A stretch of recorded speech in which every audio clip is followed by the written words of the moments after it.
महाराज परीक्षित जिज्ञासा करते हैं। राजवाच समः प्रिय सुहृद ब्रह्मन् भूतानां भगवान स्वयं इंद्रस्यार्थे कथम दैत्यान अवधीत विषमो यथा। महाराज परीक्षित पूछते हैं कि हे ब्रह्मन, भगवान तो स्वभाव से सम है, प्रिय हैं, सुहृद हैं, फिर वे साधारण मनुष्यों जैसा मित्र का पक्ष लेना और शत्रुओं का अनिष्ट करना ऐसा क्यों किए?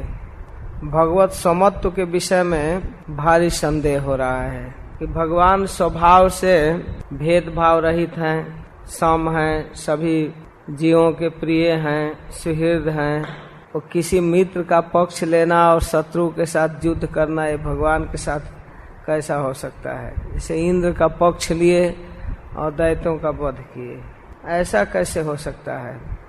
फिर आगे कहते हैं इति न सु महाभाग नारायण गुणान प्रति संशयम सु महान जात तद भगवान छेतुमर्हति। हे प्रभु, भगवान के इस समत्व आदि गुण के प्रति मुझे बड़ा भारी संदेह हो रहा है, संशय का छेदन कीजिए। तब सुखदेव गोस्वामी इनके जिज्ञासा का समर्थन करते हुए कहते हैं साधु पृष्ठम महाराज हरे चरितम अद्भुतम यद भागवत माहात्म्यम भगवत भक्ति वर्धनम। महाराज, आपने बहुत सुंदर प्रश्न किया, क्योंकि ऐसे प्रसंग से भगवान के भक्तों का चरित्र आता है, भक्ति की महिमा, भक्तों की महिमा सुनने को मिलती है, इससे भगवान की भक्ति बढ़ती है। जो भगवान के विषय में बोले, भगवान का व्यक्तित्व को बतलावे, वो है भागवत। तो एक ग्रंथ भागवत है, एक भक्त भागवत। तो इसमें भागवत महात्म्यम यानी भगवान के भक्तों की महिमा खुल कर आएगी। गीयते परमम पुण्यम ऋषि नारदादि भी नत्वा कृष्णाय मुनये कथई से हरे कथाम। तो इस परम पुण्यमय प्रसंग को नारद आदि महात्मा बड़े प्रेम से गाते हैं। गीयते गीयते परमम पुण्यम, इस तरह के परम पवित्र चरित्र को ऋषि भी नारदादि भी गीयते, नारद आदि ऋषि गाते हैं।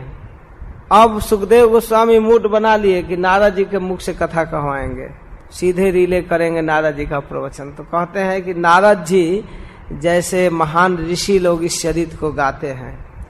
और नत्वा कृष्णाय मुनये, मैं कृष्ण मुनि के चरणों में नमस्कार करके कथई से हरे कथाम, भगवान श्री हरि की कथा कहूंगा।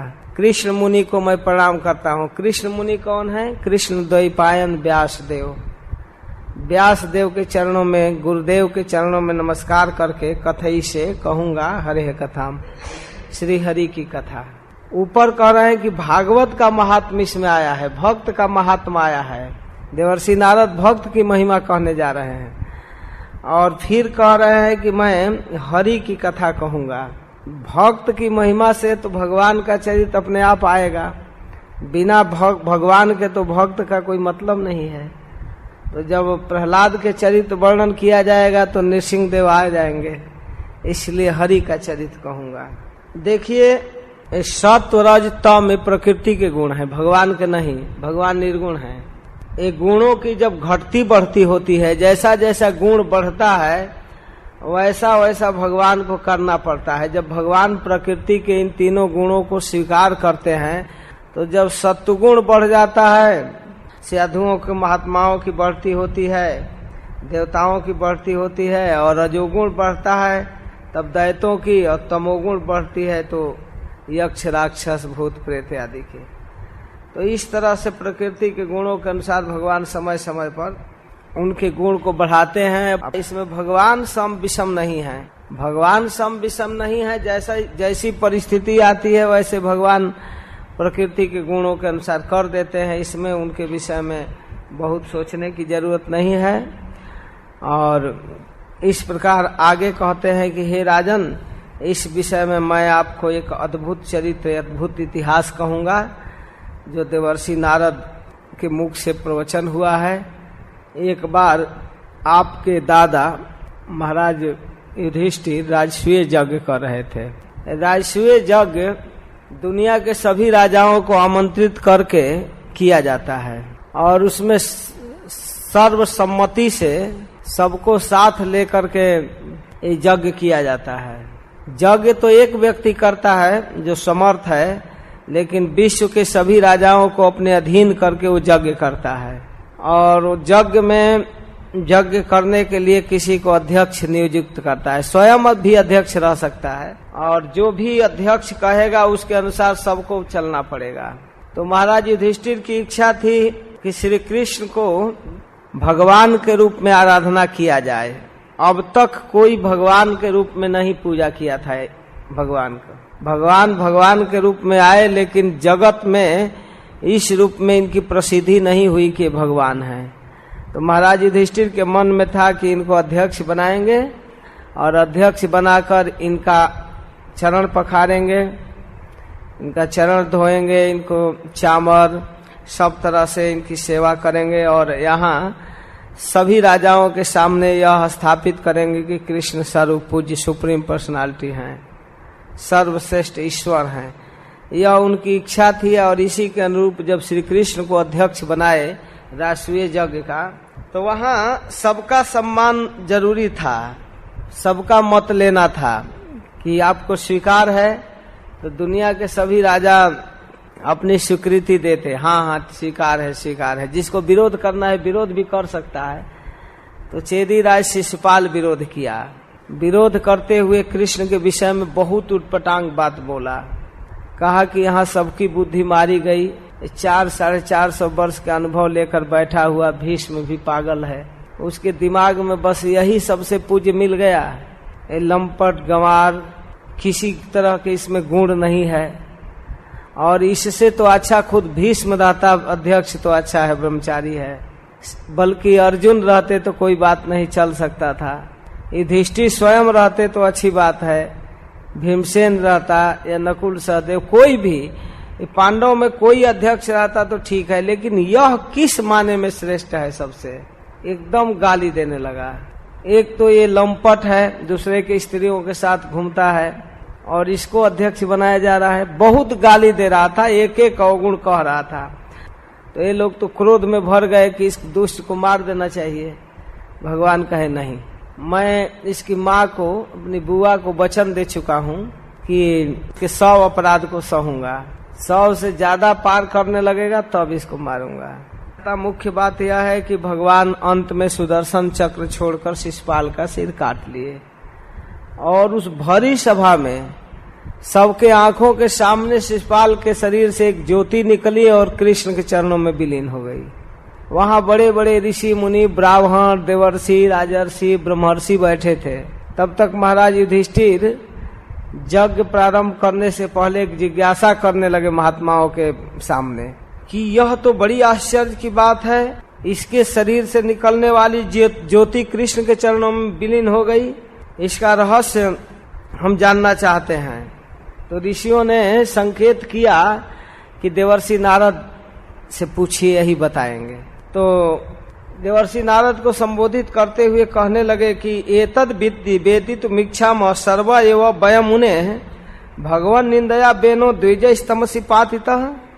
मैं ऐसा सुना हूँ कि पूर्व काल में महात्माओं का, भगवान का, वैष्णवों का विरोध करने के कारण बेन नामक एक राजा हुआ था, वो नरक में गिर गया। साधु महात्मा लोग उसको मार डाले, और यह जब से होश संभाला है, बोलना प्रारंभ किया है तोतली भाषा में, तभी से यह गाली देता है कृष्ण को।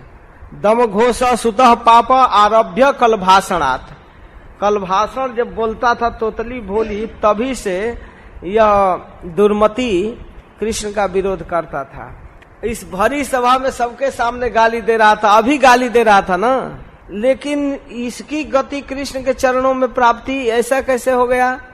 मेरी बुद्धि एकदम दीपक के लौ के समान भ्रमित हो रही है। जैसे दीपक जले और हवा उसके लौ को कभी डिस्टर्ब कर देता है इधर उधर, वैसे हम समझ नहीं पा रहे हैं। तब सुखदेव गोस्वामी नारद जी को प्रस्तुत करते हुए कहते हैं कि उस भरी सभा में महाराज युधिष्ठिर को संबोधित करते हुए देवर्षि नारद बोलने लगे, हे राजन, निंदा, स्तुति, मान, अपमान ये सब शरीर का धर्म है, इस शरीर की कल्पना है। पुरुष को ठीक ठीक इसका भान होना चाहिए, लोगों को जानना चाहिए। जब इस शरीर को व्यक्ति अपना मान लेता है, मैं मानता है, अहम मानता है, तो ऐसा भाव बन जाते हैं। यही इसके मूल कारण है। नहीं तो ये आत्मा की वृत्ति नहीं है, मान अपमान, गाली गलौज या ये सब कुछ नहीं है। आत्मा का इससे कोई संबंध नहीं है, कोई इससे संबंध नहीं। आत्मा इससे परे है। मान अपमान, हानि लाभ, सुख दुख शरीर की वृत्ति है। जो इस विचार को ठीक से जानता है, आत्मा और देह के अंतर को समझता है, वह इसके फेरे में नहीं पड़ता।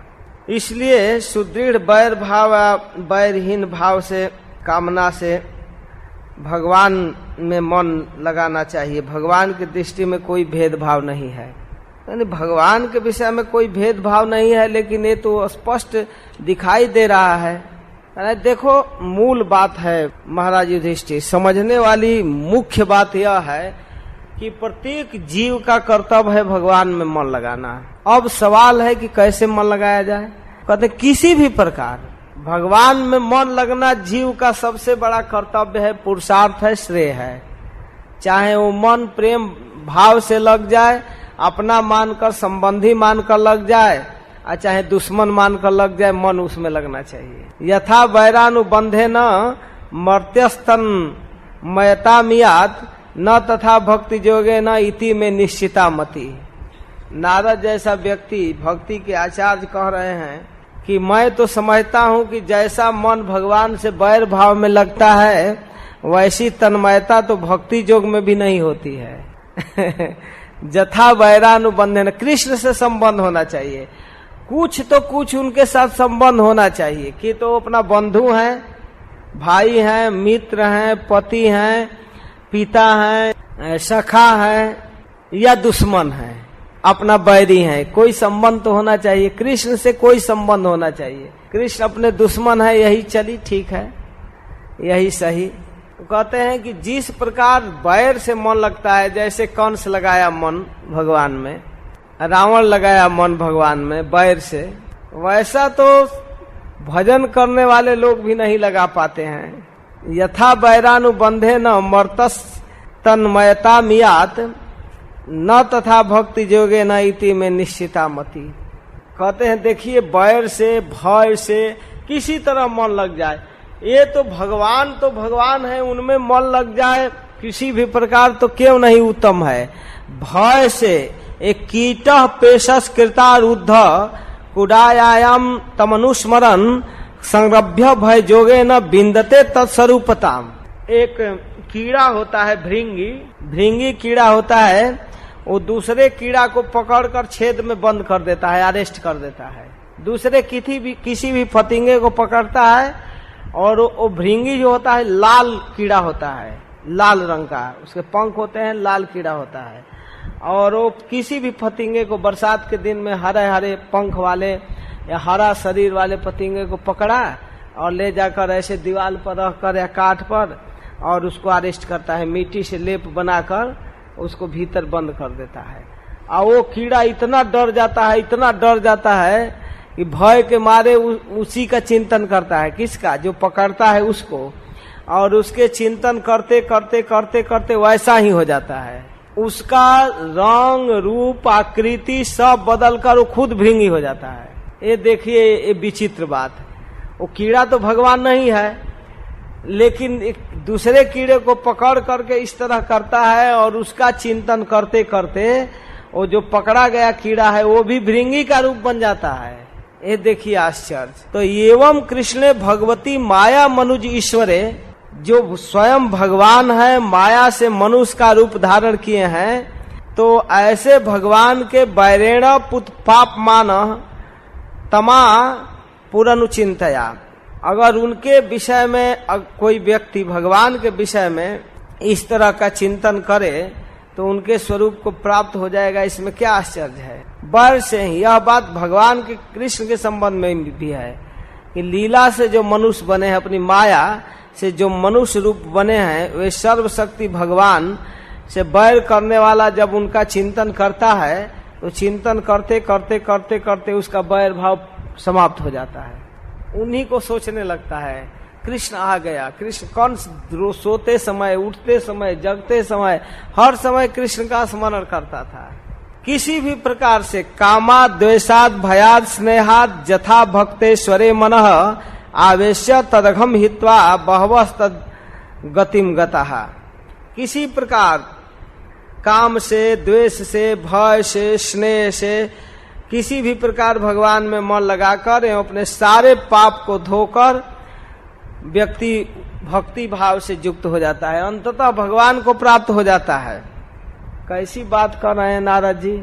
हाँ, किसी तरह कृष्ण से संबंध होना चाहिए।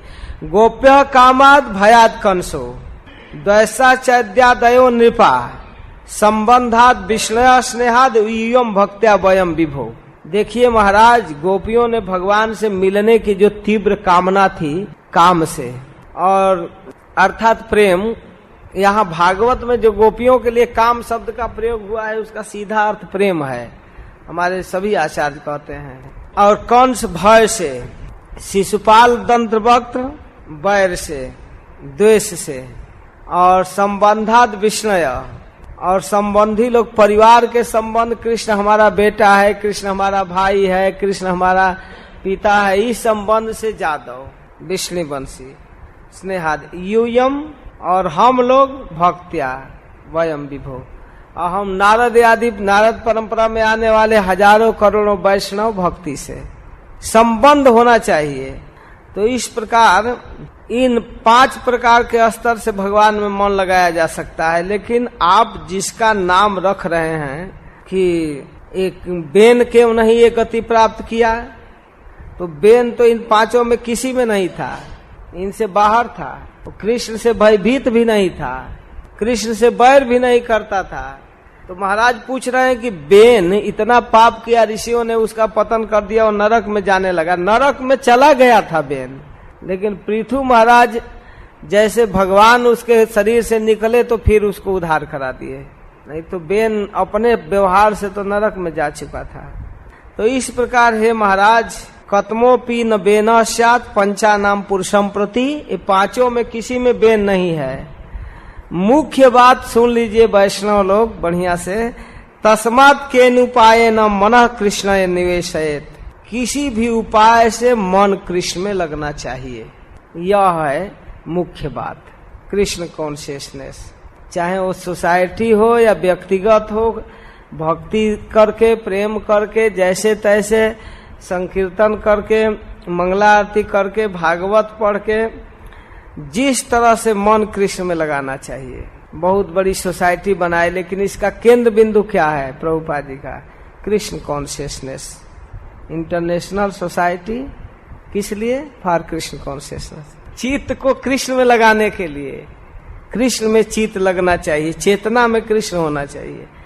तस्मात् केन उपाय न, इसलिए किसी भी उपाय से मन कृष्ण निवेशयेत, मन कृष्ण में लगाइए, मन कृष्ण में लगाना चाहिए। जैसे भी हो अपना मन भगवान कृष्ण में तन्मय कर देना चाहिए। देवर्षि नारद महाराज युधिष्ठिर को राजसूय सभा में प्रवचन कर रहे हैं। मातृ स्व से यो वैश्यद्यो दंत भक्तश्च पांडव पार्षद प्रवरो विष्णु विप्रशापात पदाचितऊ। ये भगवान विष्णु के परिकर है, पार्षद है वैकुंठ के। अब महाराज युधिष्ठिर प्रश्न करते हैं, कीदृश कस्य वा शापो हरिदासाभिमर्शनम अश्रद्धेद इवा भाति हरे रे कांति नाम भव। कीदृश कस्य वा शापो, कैसे इनको श्राप मिला, किसने श्राप दिया? भगवान श्री हरि की सेवा में रत भगवत पार्षद को श्राप? अश्रद्धेय, विश्वास करने लायक बात नहीं है, श्रद्धा करने लायक बात नहीं है। हरे रे कांति नाम भव, ये विश्वास करने लायक बात नहीं है। भगवान के अनन्य प्रेमी भक्त इस जन्म मृत्युमय दुखमय संसार में आवे, ऐसा संभव नहीं है। वैकुंठ में रहने वाले लोग इस तरह से नीचे गिर जाएं, जन्म मृत्यु जरा व्याधि में, संभव नहीं है। नारद जी कहते हैं यही हुआ है। एक बार ब्रह्मा जी के 4 पुत्र सनत कुमार स्वच्छंद विचरण करते हुए भगवान के दर्शन करने के लिए वैकुंठ जा रहे थे। दिग्वास शिशुन मत्वा द्वास्थौ तान प्रतिषेधताम। ये दोनों परिकर इनको देखे कि नंग धड़ंगे बच्चे कहाँ जा रहे हैं, रुको रुको रुको रुको, छड़ी लगा दिए। रोक दिए, पहचान नहीं पाए। तो असपन कुपिता एवं जुआम वासम न चार्यथ रजस्तमोभ्याम रहते पाद मूले मधुद्विष पापिष्टा मासुरीम जोनी बालिशऊ यातमास्वत। तुरंत ब्राह्मण क्रोधित हो गए, श्राप दे दिए द्वारपालों का, अरे मूर्खों, भगवान विष्णु के चरण तो रजोगुण और तमोगुण से रहित है, तुम्हारे अंदर इस तरह का तमोगुण, भगवान के चरणों में रहने लायक तुम नहीं हो, इसलिए शीघ्र ही यहाँ से गिरो और पापमय जोनी असुर जोनी में जाओ। तो एवं सप्तऊ स्वभवनात् पतंतऊ ते कृपालु भी, जब ये दोनों गिरने लगे वैकुंठ से, तो ये दयालु ऋषि लोग प्रोक्तऊ पुनर्जन्म भीरवा त्रिभी लोकाय कल्पताम, चलो 3 जोनी में पाप जोनी में जाओ, 3 शरीर के बाद फिर लौट आओगे। अगर ये नहीं कहे होते तो पता नहीं कितना जन्म तक यहीं आना जाना पड़ता। ये तो कृपालु भी, कथा कहते हुए नारद जी उनको कृपालु कह रहे हैं, कहते हैं कृपा किए, इनको 3 जन्म में ही लौटाने की व्यवस्था कर दिए। जज्ञाते तौ दिते पुत्रो दैत्य दानव बंदितौ, ये प्रथम जन्म में दीति के गर्भ से कश्यप जी के द्वारा दैत्य और दानवों के बंदनीय हिरण्यकश्यप और हिरण्याक्ष के रूप में जन्म लिए। बड़ा था हिरण्यकश्यप और छोटा हिरण्याक्ष, ये दीति के गर्भ से आए। और वहां आकर के हिरण्यकश्यप और हिरण्याक्ष इतना उत्पात किए कि दोनों को मारने के लिए 2 बार भगवान को आना पड़ा। एक शरीर से दोनों को नहीं मार पाए, दोनों को मारने के लिए भगवान 2 रूप में आए। भगवान नृसिंह देव के रूप में हिरण्यकश्यप को, और पृथ्वी का उद्धार करते समय बराह रूप में हिरण्याक्ष का वध किए। ततो हिरण्यकश्यप हरिणा सिंह रूपिणा हिरण्याक्षो धनोद्वारे बिभ्रता शौकरम बपू। पहला शरीर तो ऐसे पूरा हुआ। उसी क्रम में कहते हैं कि हिरण्यकश्यप पुत्रम प्रहलादम केशव प्रियम जिज्ञान सुर करो नाना यातना मृत्यु हेतवे। इस हिरण्यकश्यप का एक बेटा था, चौथा बेटा प्रहलाद, जो इतना भक्त था भगवान का कि किसी भी समाज में उसको स्टैंडर्ड माना जाता है, क्योंकि ये सभी जीवों के प्रति समान व्यवहार रखते थे। सर्वभूतात्म भूतम तम प्रशांतम समदर्शनम भगवत तेजसा पृष्ठम ना शक्नो धंतु मुद्यमयी। ये सब तरह से समदर्शी थे, जीवों के प्रति कृपालु थे, भगवान के भक्त थे, सुरक्षित थे सब तरह से। वो हर चेष्टा करके भी हिरण्यकश्यप मार नहीं सका। हिरण्याक्ष और हिरण्यकश्यप जब भगवान के हाथ से मारे गए तो दूसरे शरीर में ये लोग विश्रवा मुनि के केशिनी नामक पत्नी के गर्भ से रावण और कुंभकर्ण के रूप में आए, और इनको भगवान राम मारे। भगवान राम की कथा मार्कंडे मुनि सुनाएंगे विस्तार से। वही तीसरा जीवन में शिशुपाल और दंत भक्त के रूप में आए हैं, और सनकादिक के व्यवस्था के अनुसार ये इनका अंतिम जीवन है। इसलिए जब भगवान श्री कृष्ण के चक्र से मारे गए तो अब भगवत धाम गए। तब महाराज युधिष्ठिर फिर जिज्ञासा करते हैं, विद्वेषो दैते पुत्रे कथम मासिन महात्मनि ब्रूही में भगवान जैन प्रहलादस्याच्युतात्मता। कहते भगवान हिरण्यकश्यप अपने स्नेह भाजन पुत्र से द्वेष क्यों किया, प्रहलाद से द्वेष क्यों किया, और आप कह रहे हैं कि वो महात्मा थे, शांत थे, समदर्शी थे, सभी जीवों से प्रेम करते थे, तो इतने साधु पुत्र से विद्वेष क्यों किया हिरण्यकश्यप। तब दूसरे अध्याय में देवर्षि नारद कहते हैं कि देखो, जब भगवान वराह रूप धारण करके हिरण्याक्ष का वध कर दिए तो हिरण्यकश्यप शोक से संतप्त हो गया। इतना शोक हुआ कि एकदम कांपने लगा शोक से। बार बार क्रोध से दांतों से ओठ दबाने लगा, क्रोध से दहकती आंख से जलता हुआ एकदम विकराल दृष्टि, और त्रिशूल लेकर के एकदम क्रोध में भर गया, और कहने लगा कि अपने भाई के बैरी विष्णु को मैं नहीं छोड़ने वाला हूँ, किसी भी हालत में नहीं छोड़ूंगा। और सारे असुरों को बुलाया, एक मीटिंग किया। भोभो दानव दैत्या द्विमूर्धा त्र्यक्ष संबर शतबाहो हयग्रीव नमुचे पाक इलवल विप्रचीते मम बचा पुरलोमन शकुनादय श्रृणु तानंतरम सर्वे क्रियताम आसुमाचिरम। अरे सुनो, मेरी बात सुनो। अरे द्विमूर्धा त्र्यक्ष संबर शतबाहु हयग्रीव नमुची पाक इलवल विप्रचीति पुरलोमा शकुनी सुनो सुनो हमारी बात सुनो, मैं जैसा कहता हूं ध्यान से सुनो और वैसा करो। देखो यह मेरा शत्रु मेरे प्यारे भाई का वध किया है, उस विष्णु को मैं नहीं छोड़ने वाला हूं किसी हालत में। देवता लोग मिलकर उस विष्णु को उकसा दिया। विष्णु पहले ऐसा नहीं था, इन देवताओं ने उसको सुना सुना कर उसका मन बदल दिया। हम लोगों के विरोध में दौड़ धूप कर अनुनय विनय करके देवताओं ने उसको अपने बस में कर लिया। पहले विष्णु का ऐसा स्वभाव नहीं था, वो सम था, देवता और असुर में समान व्यवहार करता था।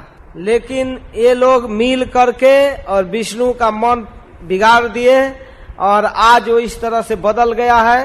पहले शुद्ध था, निष्पक्ष था, लेकिन अब इन लोगों की बात मान करके और देखिए माया से रूप धारण किया बराह और हमारे भाई को मार डाला।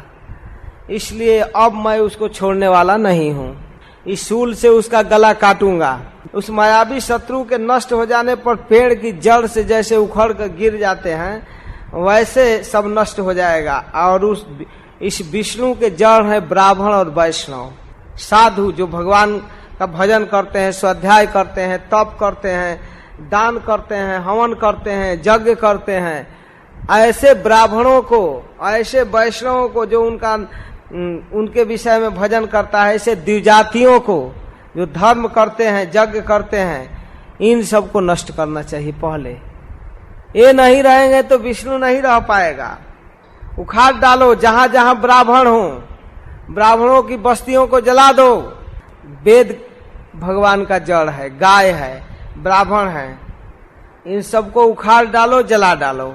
इसके बाद फिर ऑर्डर देता है कि अहिरों की बस्तियों को जला डालो जो गाय पोसते हैं, गाय का पालन करते हैं और गाय दूध देती है, दूध से घी बनता है, घी से हवन होता है और उस हवन से देवता भगवान प्रसन्न हो जाते हैं। अहिरों की बस्तियों को जला डालो।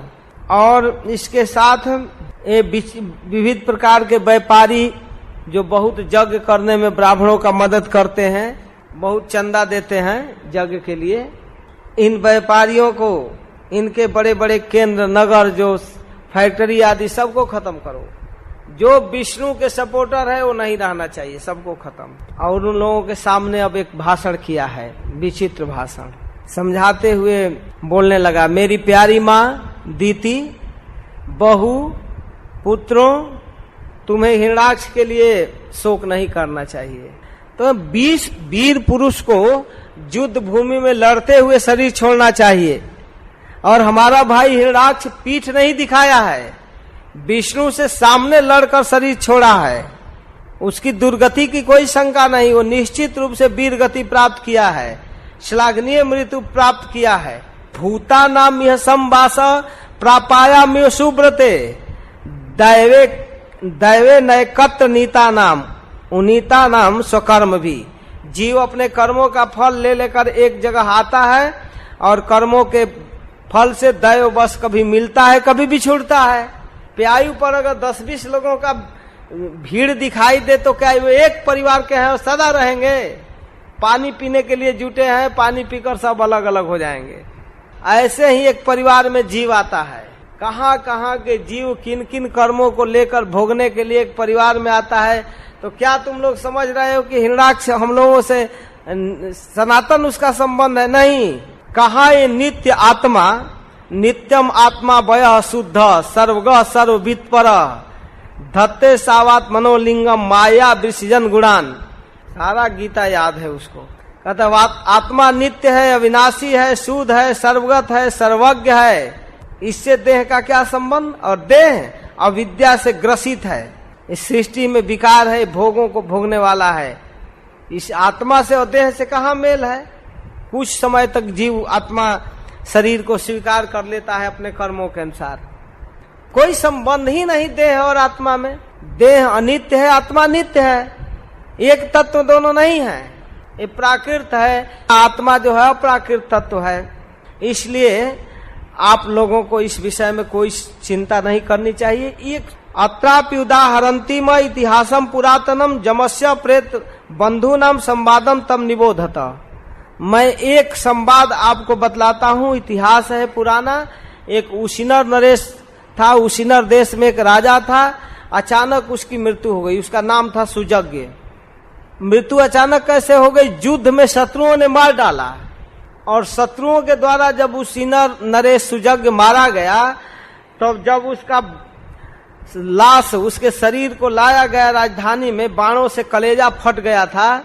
और जब लाया गया तो उसकी रानी इतनी रोने लगी, इतनी रोने लगी कि एकदम हाय रे हा नाथ, हम लोग अभागिनों को छोड़कर आप चले गए, हाय हाय हम कैसे जिएंगी, हम बेमौत मारी गई। जोर जोर से रोने लगी, इतना रोने लगी वो रानियां कि उनके आंखों से इतना आंसू गिरने लगा, इतना आंसू गिरने लगा कि उनके कुछ पर, स्तन पर लगा हुआ कुमकुम धुलने लगा, और इस तरह से विलाप करने लगी, हाय रे विधाता तू बड़ा क्रूर है, वास्तव में हमारे स्वामी को इस तरह से अब समय में मार डाला। इतना रो रही थी, इतना रो रही थी, आज हमारे देश का कौन पति है, देश अनाथ हो गया।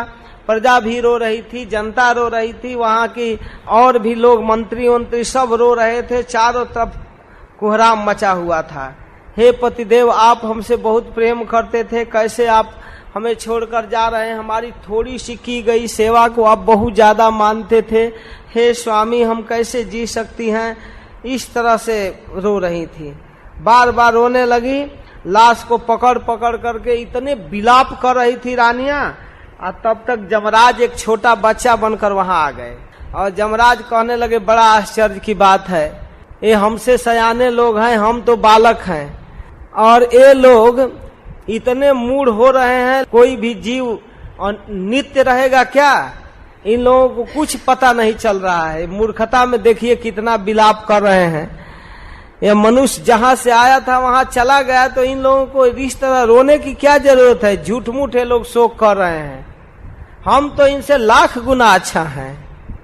अहो वयम धन्य तमा जदत्र, अरे हम तुम लोगों से ज्यादा श्रेष्ठ हैं, देखो हम कितना छोटे हैं। और त्यक्ता पितृभ्याम न विचिंत्याम, हमारे माता पिता दोनों मर चुके हैं, हम अभी 5-7 बरस के हैं, न हमारी माँ है न हमारे पिता हैं, और हमारे शरीर में बल भी नहीं है, अभक्षमाणा अबला ब्रिकादि भी, हमारे शरीर में बल भी नहीं है, हम इसी तरह घूमते रहते हैं जंगल में जहां तहां। हमारे माता पिता मर चुके, हम कोई चिंता नहीं करते, हम घूमते हैं, हमको विश्वास है सरक्षिता रक्षितो यो ही गर्भ है, जो माँ के कंजेस्टेड गर्भ में हमारी रक्षा किया है वो जीवन भर हमारा रक्षा करेगा, यह मुझे विश्वास है। और वह ईश्वर यदि अनुकूल है तो पथिच्युतम तिष्ठति दिष्ट रक्षितम गृहे स्थितम तद विहितम विनश्यति, जीवत्यनाथो पितदीक्षतो बने गृहे पिगुप्तो से हतो न जीवत। अगर हमारा प्रारब्ध अनुकूल है, वो भगवान अनुकूल है, तो रास्ते में गिरी हुई वस्तु भी ज्यों के त्यों पड़ी रहती है, लौट कर जाने पर मिल जाती है। और जब वो प्रतिकूल हो जाता है तो तिजोरी में रखा गया धन चोरी चला जाता है। जीव बिना किसी सहारे के दैव की दया दृष्टि से जंगल में भी जीवित रह सकता है, परंतु दैव अनुकूल न हो तो घर में सुरक्षित डॉक्टरों के बीच माँ के गोद में भी लोग मर जाते हैं। जो रक्षक लोग हैं वहां भी नहीं जी पाते। आप लोग इस तरह चिंता मत कीजिए। सुजज्ञो नन्वयम से ते मूढ़ा यमनु सोचता यह श्रोता योनुबक्ते स न दृश्यत कर हिचित। जरा विचार करो, जिसको तुम लोग सुजज्ञ कह रहे थे, 44 नंबर के श्लोक में बोल रहे हैं, जिसको तुम लोग सुजज्ञ कहते थे वो तो यही है, यही लंबा चौड़ा शरीर, हाथ पैर मुंह सब पड़ा हुआ ज्यों कहते हो है। थोड़ा विचार करो कि इसी को देख कर न जब ये आता था तो कहते हैं सुजज्ञ महाराज आ गए, जय हो महाराजा धीराज की जय करते थे। तो शरीर तो सुजज्ञ रूप शरीर तो यही है, लेकिन यह बात जान जाओ यह सुजज्ञ नहीं है, इसके अंदर जो चिन्मय आत्मा है वो इसमें चेतनता प्रदान करता था, तब ये चलता था, घूमता था, सुनता था, बोलता था, खाता था, पीता था। आज जो चेतन तत्व नहीं है तो ये लाश है, और वो जो चेतन है वो कभी नहीं मरता है। न हन्नते हनुमाने शरीरे, शरीर के नष्ट होने पर मरता नहीं है। तो इस तरह से देखो तुम लोगों की दशा तो वैसी है। एक जंगल में एक बहेलिया पक्षियों के काल रूप मारने के लिए आया था, और वहां कुलिंग पक्षी के एक जोड़े एक वृक्ष पर रहते थे। तो बहेलिया अपना निशाना बनाया और कुलिंगी को, स्त्री पक्ष को मार डाला और मार दिया। बाद में वो आया जब पति कुलिंग, तो आ करके रोने लगा जैसे तुम लोग रो रहे हो। इन छोटे छोटे मासूम बच्चों का पालन कौन करेगा? अब इतना रो रहा था, इतना रो रहा था, इतना बिलाप कर रहा था, मैं क्या करूंगा इन बच्चों का पालन, इनका पालन कैसे होगा? ये तो हमेशा घोंसले में माँ का बाट जोहते थे, अब ये क्या होगा, कैसे होगा? रो रहा था। तब तक बहेलिया निशाना बनाया और उसको भी मार डाला। दूसरा बाण मारा और वो भी गिर पड़ा। यही हालत तुम लोगों का है। जमराज बोल रहे हैं, तुम लोग अभी सुजग के लिए रो रहे हो, तुम्हारे पीछे भी काल है, तुम भी अमर नहीं हो, तुम भी मरोगे। तो इस प्रकार हिरण्यकशिपु कहा कि इस छोटे से बच्चे की बात सुनकर वहां उसीनर नरेश की रानियों का शोक दूर हो गया। इसलिए हे हमारे माता जी और हमारे पुत्रों, बच्चों, तुम लोगों को हिरण्याक्ष के लिए शोक नहीं करना चाहिए और अपना पराये का दुराग्रह छोड़ दो। जैसे जीव कर्म किया है वो फल भोगता है, जितना दिन जीना था उतना दिन जिया, अब शरीर छोड़ दिया, कोई बात नहीं, हिरण्याक्ष के लिए शोक नहीं करना है। उसके भाषण से दीति और भी पुत्रों का शोक दूर हो गया। अब देखिए तीसरे अध्याय में वर्णन है कि हिरण्यकशिपु विचार करने लगा कि कैसे मैं अजर अमर बन जाऊं और इस संसार का एक छत्र सम्राट बनूं, मेरे सामने कोई खड़ा न हो सके, टिक न सके। यह सोचकर वो तपस्या करने के लिए चला गया। तपस्या में संलग्न हो गया, बहुत दिनों तक तपस्या किया, इतना तपस्या किया कि उसके ऊपर लपटें निकलने लगी, समुद्र खौलने लगा, इतना आँच था, पर्वत डगमगाने लगे, तारे आकाश से टूटने लगे, चारों दिशाओं में आग लग गया। एक हिरण्यकशिपु की उग्र तपस्या से एकदम देवता घबरा गए, स्वर्ग, ये क्या हो रहा है, क्या हो रहा है? सब दौड़कर ब्रह्मा जी के पास आए। हे जगत पिता, आप विचार कीजिए, एक कश्यप नंदन हिरण्यकशिपु ये उग्र तपस्या कर रहा है, को रोकिए, नहीं तो सृष्टि का नाश हो जाएगा। आप ज्वाला शांत कीजिए, कोई उपाय कीजिए प्रभु। अत्रि, वशिष्ठ, भृगु, दक्ष आदि को लेकर जब ब्रह्मा जी गए तो अपने कमंडल का जल लिए और जल को लेकर उसके ऊपर छिड़के और छिड़क करके कहने लगे, रे कश्यप नंदन, तुम्हारी तपस्या पूर्ण हुई, तुम सिद्ध हो।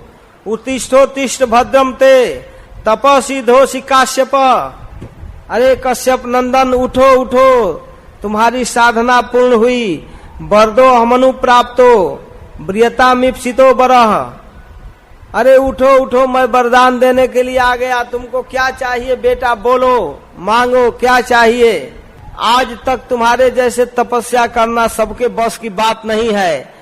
देवताओं के वर्ष से 100 वर्ष तक बिना पानी पिए तपस्या किया है। तुम जो चाहो मांग लो। ततस्थ आशीष सर्वा ददाम्य असुर पुंगव। अरे बोलो बोलो, जो मांगोगे वो दूंगा। मर्तस्य ते अमर्तस्य दर्शनम ना फलम मम। मरने वालों के लिए मेरा दर्शन बड़ा दुर्लभ है। तो अब हिरण्यकशिपु तैयार हुआ, तो पृथ्वी पर झुक करके ब्रह्मा जी को नमस्कार किया, प्रणाम किया। इसके बाद गदगद वाणी से भगवान से बोलने लगा कि हे प्रभु, आप ही सारे सृष्टि के मूल हो और आपके ही प्रेरणा से इस जगत की सृष्टि, पालन और संहार होता है।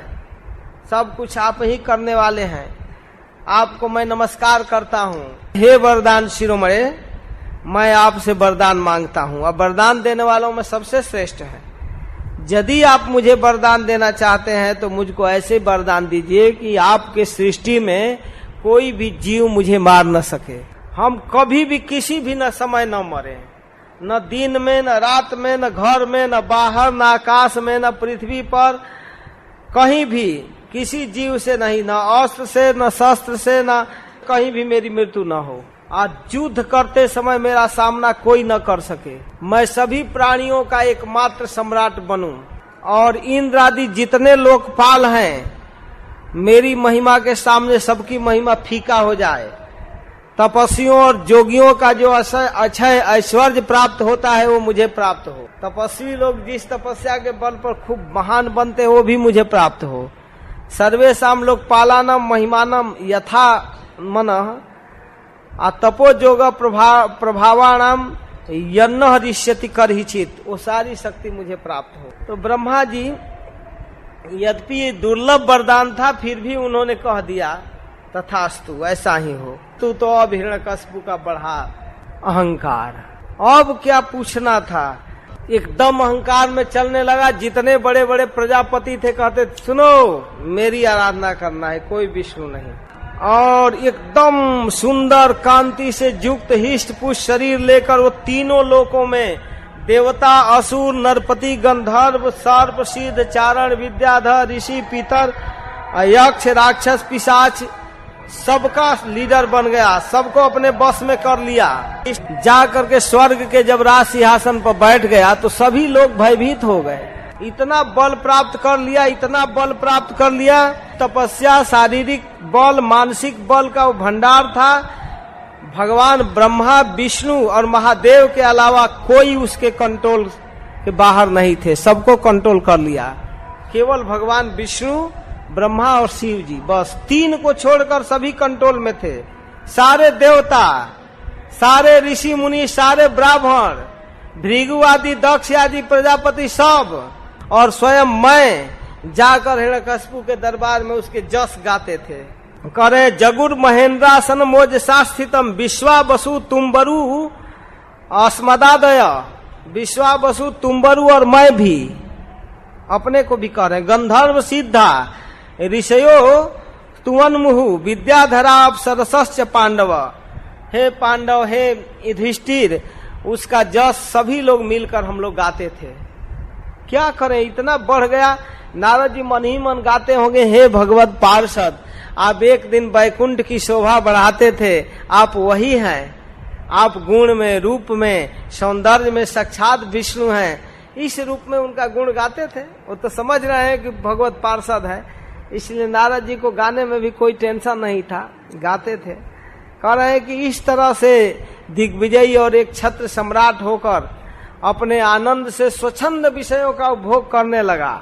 लेकिन महाराज युधिष्ठिर वो इंद्रियों का गुलाम था, सबके ऊपर का सरदार था, लेकिन इंद्रियों को बस में नहीं किया। इस तरह भोगते भोगते हजारों लाखों वर्ष बीता और वो भगवान का शरण नहीं लिया। तो सब लोग घबरा गए उसके शासन से।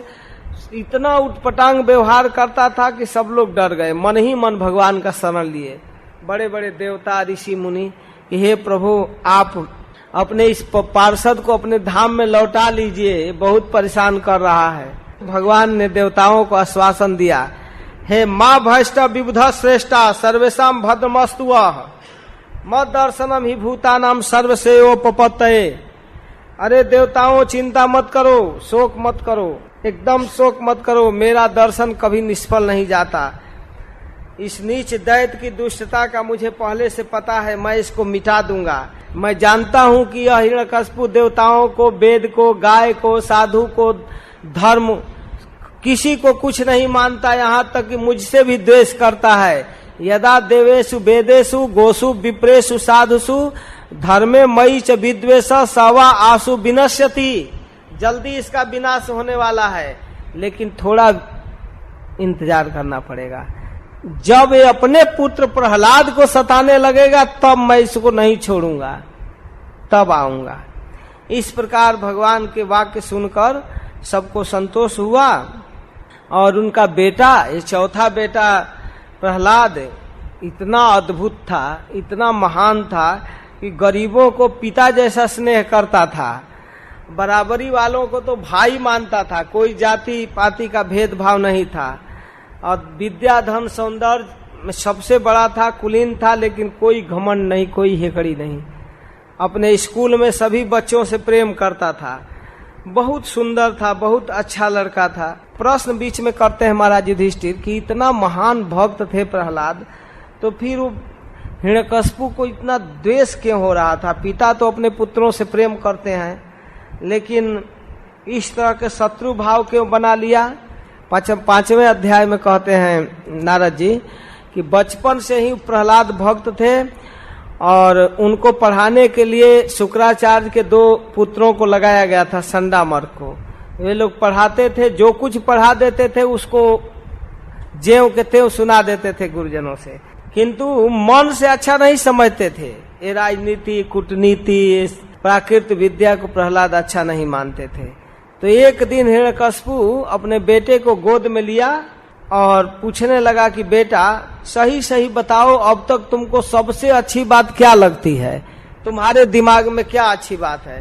तो प्रहलाद बोलते हैं, तत्साधु मन्ये असुरवर्ज देहिनाम सदा समुद्विग्न धियाम सद्ग्रहात् हित्वात्मपातम गृहमंधकूपम वनम गतो जद हरिमाश्रयेत। पिताजी, संसार के प्राणी मैं और मेरे के झूठे आग्रह में पड़कर उद्विग्न हो रहे हैं।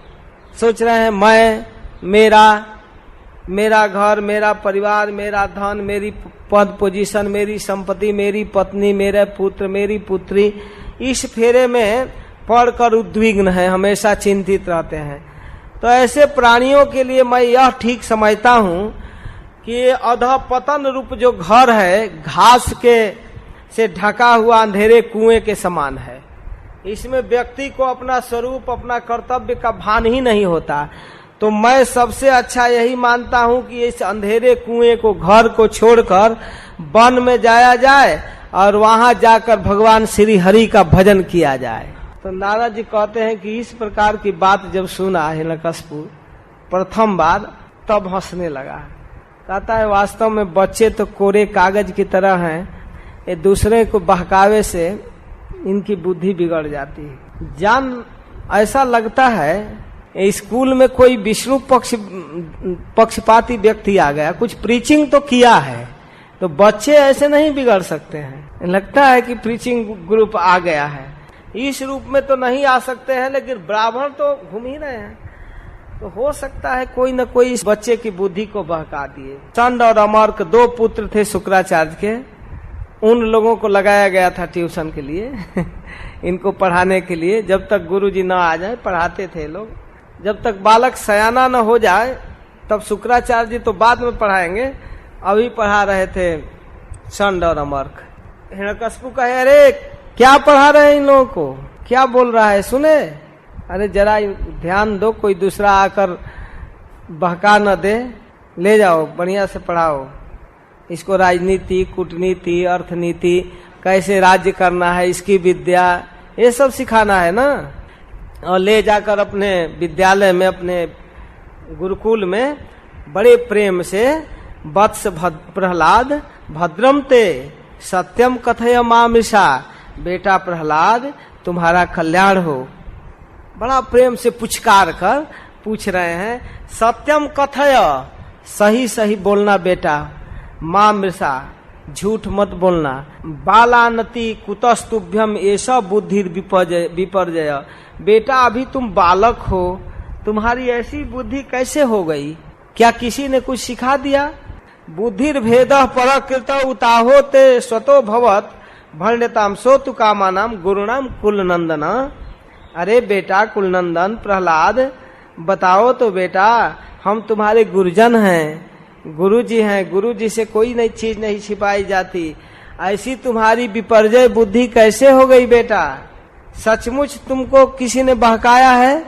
हमारे गुरु महाराज कहते हैं कि इन संडामर्क की जिज्ञासा, हिरण्यकशिपु की जिज्ञासा बड़ा उचित है, क्योंकि वो भले दूसरे भावना से पूछ रहे हैं, लेकिन उनकी जिज्ञासा जो है बड़ा उत्तम है कि इस विषम परिस्थिति में तुमको भक्ति कैसे प्राप्त हो गई। ये बड़ा उपादेय चीज है, कैसे तुमने भक्ति ग्रहण कर लिया। जहां इतनी व्यापक व्यवस्था है प्रीचिंग की, प्रचार की, स्कान जैसी संस्था रन कर रही है, फिर भी लोग भक्त नहीं बन रहे। और जहां कोई नामो निशान नहीं, कोई प्रीचर नहीं, कुछ नहीं, फिर भी प्रहलाद भक्त हो गया। कैसे भक्त हो गया, ये जिज्ञासा। तो प्रहलाद महाराज कहते हैं कि जिन मनुष्यों की बुद्धि मोह से ग्रसित हो रही है, जिनके मोह से, उन्हीं भगवान की माया से झूठा आग्रह में पड़े हुए हैं, और अपना पराया मानकर जी रहे हैं इस संसार में, मेरा ये अपना, उस मायापति भगवान को सबसे पहले मैं नमस्कार करता हूँ। क्या उनसे पूछेंगे, पहले भगवान को नमस्कार, भक्ति। इसके बाद वे भगवान ही जब कृपा करते हैं, वही प्रभु वही हरि जब कृपा करते हैं, तब मनुष्यों की पाशविक वृत्ति समाप्त होती है, ये पशु की वृत्ति, और इस कारण जो अहम मम की बुद्धि है वो नष्ट होती है। वही परमात्मा सारे शरीरों के अंदर है। उनको ठीक ठीक कोई नहीं जानता है, नहीं समझ पाता है, और ब्रह्मा और बड़े बड़े वेदज्ञ भी मोहित हो जाते हैं उस प्रभु के महिमा गाने में। वही परमात्मा आप लोगों की बुद्धि में मेरी बुद्धि को बिगाड़े हैं। आप लोग जो कह रहे हैं कि मेरी बुद्धि को किसने बिगाड़ा है, तो वही परमात्मा बिगाड़े हैं। जैसे शक्तिशाली चुंबक के पास लोहा अपने आप निकट जाते ही खींच लिया जाता है, वैसे ही चक्रपाणी भगवान जो सर्वत्र रहते हैं मेरी मन बुद्धि को खींच लिए हैं। और क्या दूसरा कोई कर सकता है? वही मेरे ऊपर कृपा किए हैं। तब कहते हैं आनियता मरे वेत्रम, अरे थोड़ा छड़ी लाओ तो, अब ऐसे नहीं मानेगा। अरे वेत्रम आनियताम, वेत्र लाओ, छड़ी लाओ, छड़ी लाओ। अस्माकम यह जसस कर कुलंगार से दुर्बुद्धे चतुर्थो से दितो दमः। ये मेरी बात नहीं मान रहा है, ये हमारी कीर्ति में कलंक लगा दिया। इतना सुंदर ढंग से इसको हम लोग पढ़ा रहे हैं, लेकिन इस दुर्बुद्धि ने, कुलंगार ने इस तरह से उठपटांग इधर उधर की बात कर रहा है, नहीं बता रहा है। अब चौथा उपाय है दंड। अब लाओ छड़ी, इसको हम बतलाते हैं। इस दैत्य वन में दैत्य चंदने बने जातो यम कंटक द्रुमा, चंदन वन में कंटक उत्पन्न हो गया, और ऐसा कंटक उत्पन्न हो गया कि लगता है कि इस चंदन वन को काटने वाले कुल्हाड़ी का बेत बनेगा, यही इस वंश को नाश करेगा। खूब डांटने लगे, धमकाने लगे। अब प्रहलाद को कितना मारेंगे, मार तो सकते नहीं थे, खूब डराए। इसके बाद फिर भेज दिए घर पर माता कयाधु के पास, और बड़ा स्नेह से कयाधु स्नान कराई, कपड़ा पहनाई, खिलाई पिलाई खूब प्रेम से, और हिरण्यकशिपु के पास ले गई। फिर पढ़कर आए प्रहलाद, 10-15-20 दिन के बाद आए हैं, लौटे हैं। खूब देख कर हिरण्यकशिपु गोद में उठा लिया, सिर सूंघने लगा, नेत्रों से इतना आंसू गिराया कि अभिषेक कर दिया प्रहलाद का। आरोप्यांग वग्राह मूर्धन्या अश्रु कलाम्बुभी, आंसू इतना गिर रहा था, आसिंचन एकदम सींच दिया। तब प्रहलाद से हिरण्यकशिपु पूछता है, बेटा चिरंजीवी भव, चिरंजीवी बन रहो, बहुत दिन तक जियो। बेटा अब तक तुम गुरुकुल में जो पढ़े हो गुरुजी के मुख से, उसमें जो सबसे श्रेष्ठ शिक्षा है वो मुझे सिखाओ, बताओ। श्रवणम कीर्तनम विष्णु स्मरणम पाद सेवनम अर्चनम वंदनम दास्यम सख्यम आत्मनिवेदनम इति पुंसार्पिता विष्णु भक्ति से नवलक्षणा क्रियते भगवत तद्धा तन्मन्ये अधितमुत्तमम। करे पिताजी, भगवान विष्णु की भक्ति 9 प्रकार की होती है। भगवान के गुण लीला कथा को सुनना, उनका कीर्तन करना, उनके रूप नाम आदि का स्मरण करना, उनके चरणों की सेवा करना, पूजा अर्चन करना, उनको प्रणाम करना, उनके साथ दास्य व्यवहार करना, सेवक के रूप में सख्य और आत्मनिवेदन। यदि भगवान के प्रति समर्पित भाव से नवधा भक्ति की जाए तो मैं इसको सबसे उत्तम अध्ययन मानता हूँ। सबसे उत्तम अध्ययन कि वह जीवन में अगर कुछ सीखा है तो बहुत अच्छी बात यह है तो भगवान की भक्ति करे। अब तो सुन करके एकदम हिरण्यकशिपु तो आग बबूला हो गया। निशम्य ऐतत् सुत बचो हिरण्यकशिपुस्तदा गुरुपुत्रम उवाचेदम रुषा स्फुरिताधर। एकदम ओठ फड़फड़ाने लगा, क्रोध में एकदम बोलने लगा ब्राह्मणों से, संडा मर्ग से। अरे ब्रह्म बंधो किमते तते विपक्षम सता सता असारम ग्राहितो बालो मामनादृत्य दुर्मते। क्रोधित होकर बोलने लगा, अरे नीच ब्राह्मणों, यह कैसी तुम्हारी करतूत है? अरे दुर्बुद्धि, इस बच्चे को तुमने क्या सिखाया है? मेरा बिना परवाह किए तुम लोग इस तरह की शिक्षा दे रहे हो? तुम्हें थोड़ा भी डर नहीं है? अवश्य ही तू हमारे शत्रु के आश्रित है। इस संसार में ऐसे दुष्टों की कमी नहीं है। संति है साधो लोके दुर्मैत्रा छद्म वेषिणः तेषा मुदेत्यघम काले रोगः पातकीनामिव। वास्तव में इस संसार में दुष्टों की कमी नहीं है, जो मित्र का बहाना पकड़ करके शत्रु का काम करते हैं। तुम लोग हमारे साथ विश्वासघात कर रहे हो, समय पर तुम्हारे गलती की कलई खुल जाती है। जैसे छिप कर पाप करने वालों को रोग जब प्रकट होता है तो उसका पोल पट्टी खुल जाती है। तुम लोगों ने जो दुर्व्यवहार किया हमारे साथ, ये उचित नहीं है। तब गुरुपुत्र तो एकदम डर गए, तो बोलने लगे गुरुपुत्र उवाच न मत प्रणीतम न पर प्रणीतम सुतो बदत्ते तवेन्द्र शत्रो। हे इंद्र शत्रो, हे हिरण्यकश्यपु, आपका पुत्र जो कुछ कर रहा है वो न हम लोग सिखाए हैं न दूसरा कोई। नैसर्गिकीयम मतिरस्य राजन नियक्ष मन्यु कददास्म मानः। कोई दूसरा भी नहीं सिखाया है न हम लोग सिखाए हैं। यह तो आपका बालक जन्मजात इस तरह की बुद्धि प्राप्त किया है। आप क्रोध शांत कीजिए, व्यर्थ में मत अपने को क्षुब्ध कीजिए। ये पता नहीं माता के गर्भ में से सीख कर आया है, ये कहाँ से सीख कर आया कोई पता नहीं चल रहा है। आप क्रोध मत कीजिए, हम लोग नहीं सिखाए हैं। पूर्ण सावधानी के साथ इसका निगरानी रखते हैं, कोई दूसरा बाहरी प्रीचर भी नहीं सिखाया है। तो इस प्रकार क्यों रे, अब हिरण्यकश्यप खुद बोलने लगा। गुरुड़ैव प्रतिपोक्तो भूया आहा सुरः सुतम न चेत गुरुमुखियम ते कुतो अभद्रा सतीमती। देखिए हिरण्यकश्यप की जिज्ञासा, फिर पूछ रहा है केवल यदि ऐसी तुम्हारी अहित करने वाली बुद्धि गुरुमुख से नहीं मिली है तो फिर कैसे तुम प्राप्त किए हो, किसने सिखाया? तो अब फिर बढ़िया प्रवचन करेंगे। इस तरह की बुद्धि, भगवान में बुद्धि कैसे लगती है, एकदम सिद्धांत बतला दिए, फर्स्ट क्लास। धोखा नहीं दे रहे हैं, लेकिन केवल गुरु का नाम नहीं रख रहे हैं, बस सिद्धांत बोलते हैं। मतिर्न कृष्णे परता सतोवा मिथो अभिपद्येत गृहव्रता नाम अदांत गोभीर विषताम तमिश्रम पुनः पुनः चर्वित चर्वणा नाम। पिताजी संसार के लोग पीसे हुए को पीस रहे हैं, जिस विषय को बार बार खाए हैं उसी को चबा रहे हैं। जैसे गन्ना को चूसते हैं और फेंकते हैं, उस फेंके हुए को उठाकर चूस रहे हैं। अरे इस तरह से चूसे हुए को, चबाए हुए को चबा रहे हैं। पुनः पुनः चर्वित चर्वणा नाम अदांत गोभीर। जो लोग इस तरह, उनकी इंद्रियां जो बस में नहीं है, वो भोगे हुए विषयों को बार बार भोगते हैं और नरक की ओर जा रहे हैं।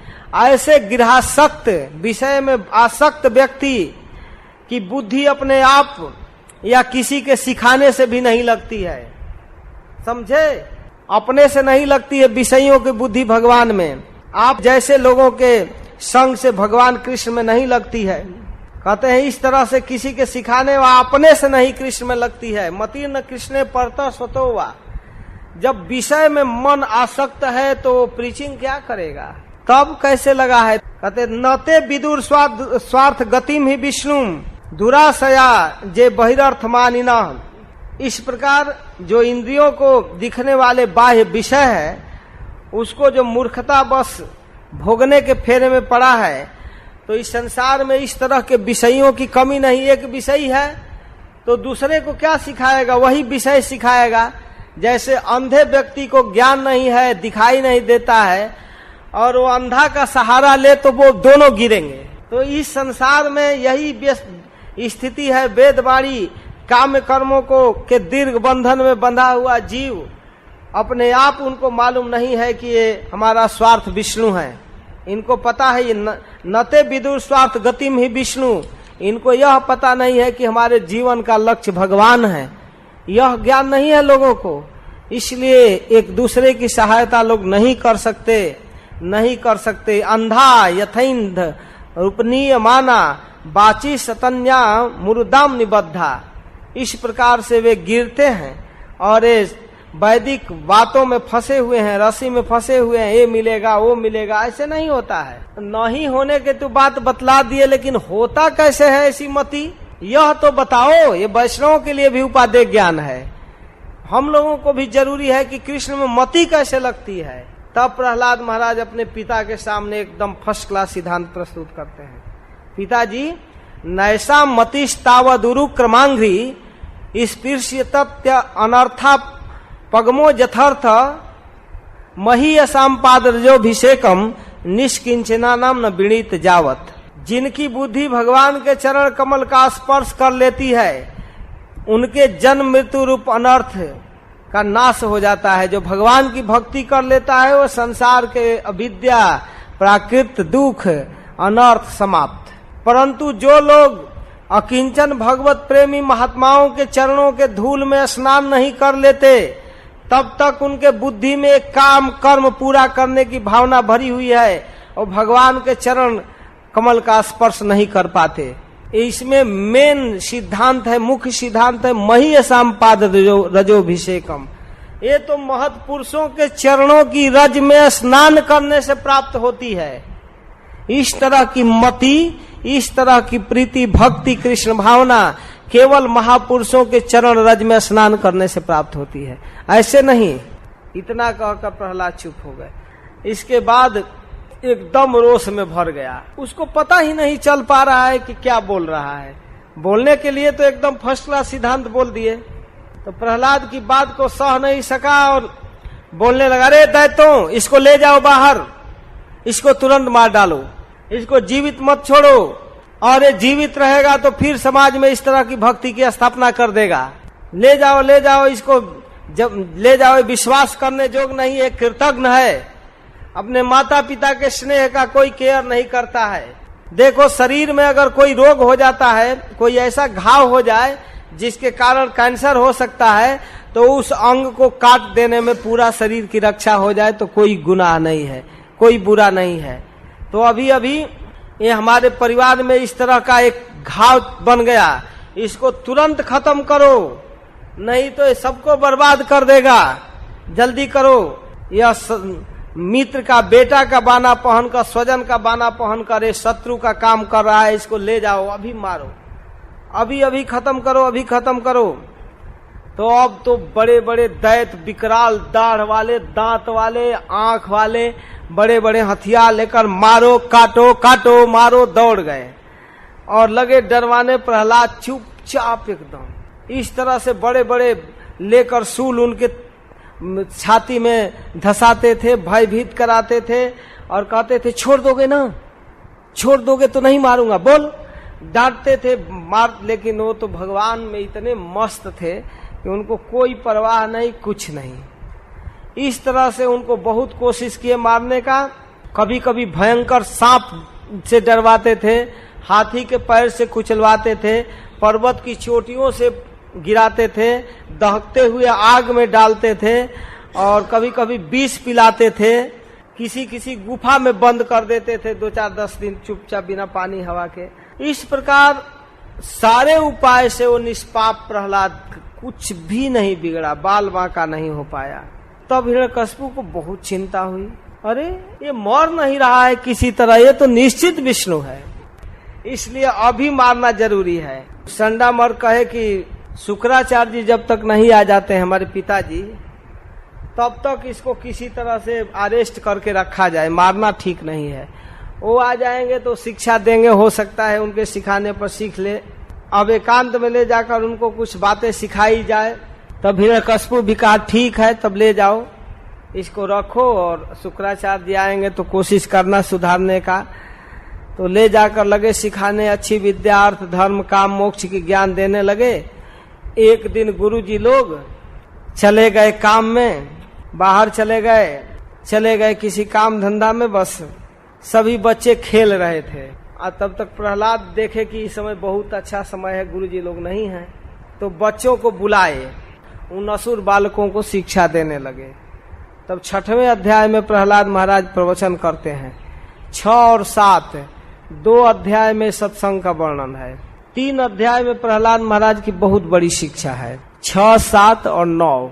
6, 7 में अपने मित्रों से प्रवचन कर रहे हैं और 9वां अध्याय में भगवान नृसिंह देव के गुणों का वर्णन करते हैं स्तुति के रूप में। तो 3 अध्याय में महाभागवत प्रहलाद महाराज का विचार प्रकट हो रहा है। भागवत के अंदर जो 12 भागवत है वो सब लोग बोले हैं, जगह जगह पर सबका प्रवचन है भागवत में। तो यहाँ प्रहलाद महाराज का प्रवचन है।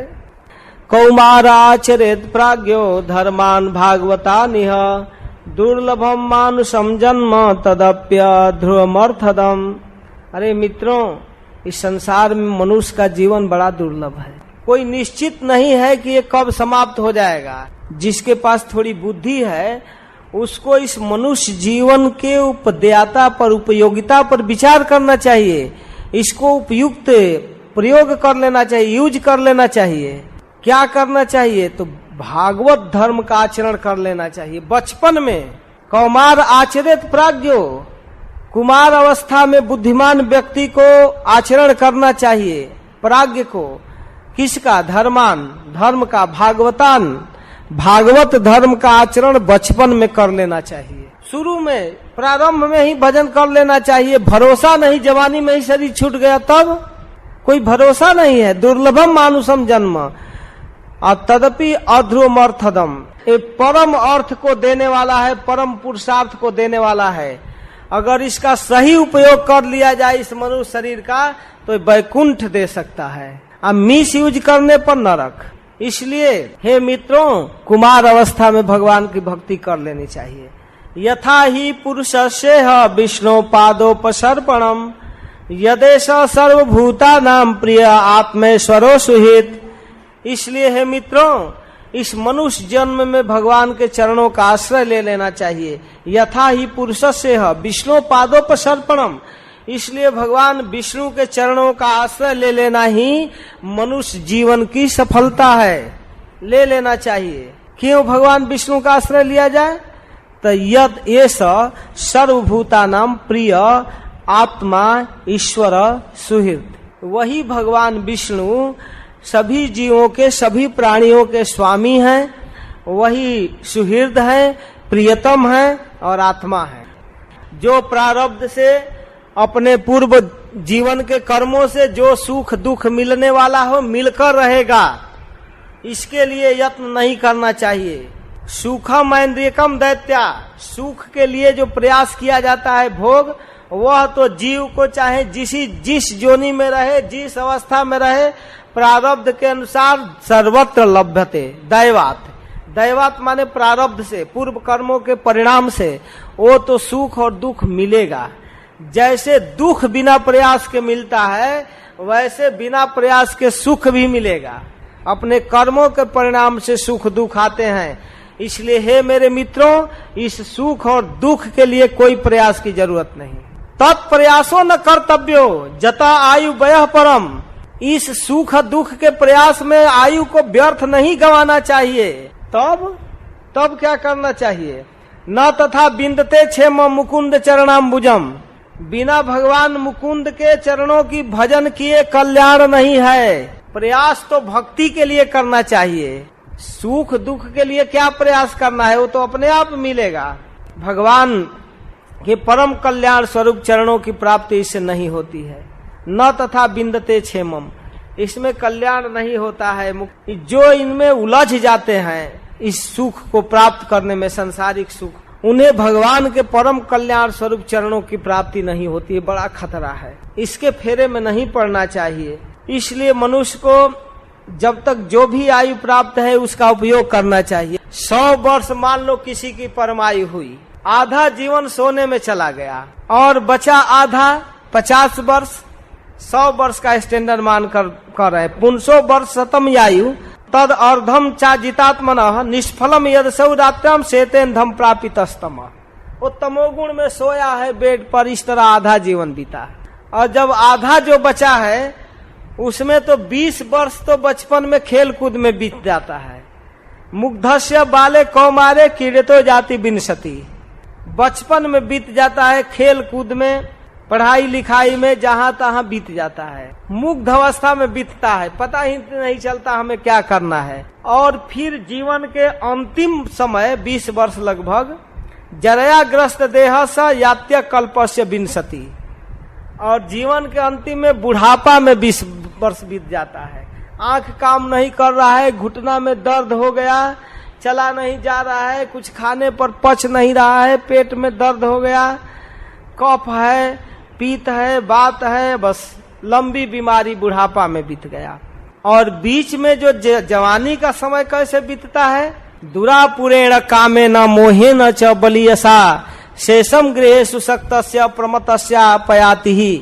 और रह गई बीच की थोड़ी सी आयु तो बड़ी बड़ी मनोरथ, कामना, योजना, प्लानिंग में बीतता है।